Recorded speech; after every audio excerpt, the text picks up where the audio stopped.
उन्नाव दुष्कर्म मामले में एक बार फिर बड़ा कानूनी मोड़ आया है। इस केस में उम्र कैद की सजा काट रहे पूर्व विधायक कुलदीप सिंह सेंगर को लेकर आज सुप्रीम कोर्ट ने अहम फैसला सुनाया है।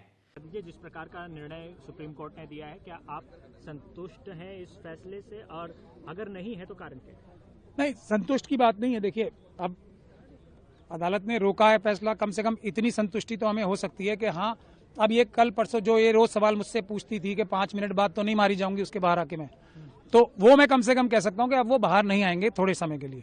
बट क्या ये खुशी की बात है, क्या ये संतुष्टि की बात है? तो मैं ये देश की जनता पे छोड़ना चाहता हूं। जिस बच्ची के पिताजी को मार दिया गया, जिस बच्ची के परिवार वालों को मार दिया गया, इसको ऑलमोस्ट मार ही दिया गया था, ये दर दर की ठोकरें खा रही है, ये बंदी बन के आज सीआरपीएफ के कब्जे में है, ये अपनी तरह से बात भी नहीं कर सकती। इसको चारों तरफ से घेरा हुआ है सबने, और इस जैसी कितनी बच्चियां हैं। तो इससे मैं सेटिस्फाई हो जाऊं तो ये मैं अपने आप से भी अन्याय करूंगा और देश से भी अन्याय करूंगा। कहीं ना कहीं जो उम्र कैद की सजा पर रोक लगा दी गई थी, ये कहीं ना कहीं जो शब्द है ना, ये काफी खतरनाक शब्द है। कहीं ना कहीं नहीं, आदमी जिंदा होता है या मर जाता है, आदमी को न्याय मिलता है या नहीं मिलता। कहीं ना कहीं न्याय नहीं मिलता, ये कहीं ना कहीं बहुत ही डेंजरस कॉन्सेप्ट है।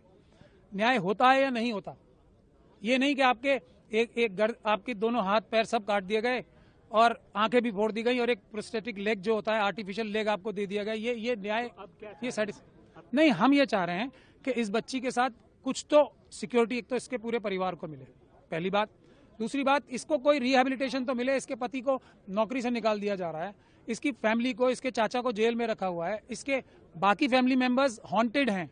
उनका कुछ तो हमारा समाज, हमारा सरकार उनका ख्याल करे, उनकी जिंदगी रिकंस्ट्रक्ट करने की कोशिश तो करे।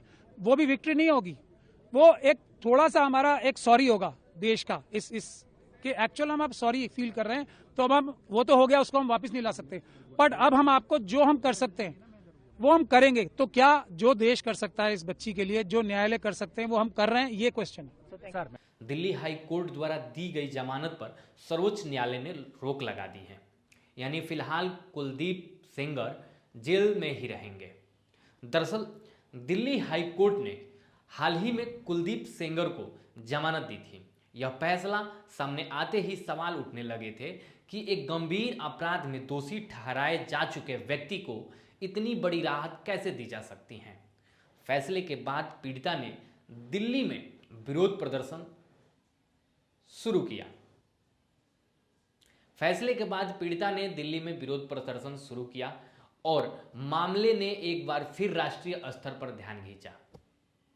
इसी बीच मामले की जांच कर रही सीबीआई ने दिल्ली हाई कोर्ट के इस आदेश को सुप्रीम कोर्ट में चुनौती दी। आज इस याचिका पर सुनवाई हुई, जहां सुप्रीम कोर्ट ने साफ तौर पर कहा कि फिलहाल हाई कोर्ट के आदेश पर रोक रहेगी। इसके साथ ही हाई कोर्ट ने सेंगर को नोटिस जारी करते हुए जमानत पर अपना पक्ष रखने के लिए 1 हफ्ते का समय दिया है, यानी अगले 7 दिन में सेंगर को सुप्रीम कोर्ट में सामने अपना जवाब दाखिल करना होगा। गौरतलब है कि 2017 के उन्नाव दुष्कर्म मामले में कुलदीप सिंह सेंगर को दोषी करार दिया गया था। ट्रायल कोर्ट ने उन्हें उम्र कैद की सजा सुनाई थी। यह मामला सिर्फ एक अपराध का नहीं, बल्कि सत्ता, दबाव और पीड़िता की लंबी न्यायिक लड़ाई का प्रतीक बन चुका है। सेंगर उस समय के विधायक थे, उन्नाव से विधायक थे, बीजेपी पार्टी से विधायक थे। इस केस ने पूरे देश में कानून और न्याय व्यवस्था पर गंभीर बहस को जन्म दिया था। दिल्ली हाई कोर्ट से जमानत मिलने के बाद यह आशंका थी कि इससे पीड़िता की सुरक्षा और न्याय की प्रक्रिया पर असर पड़ सकता है। ऐसे में सुप्रीम कोर्ट का यह कदम बेहद अहम माना जा रहा है।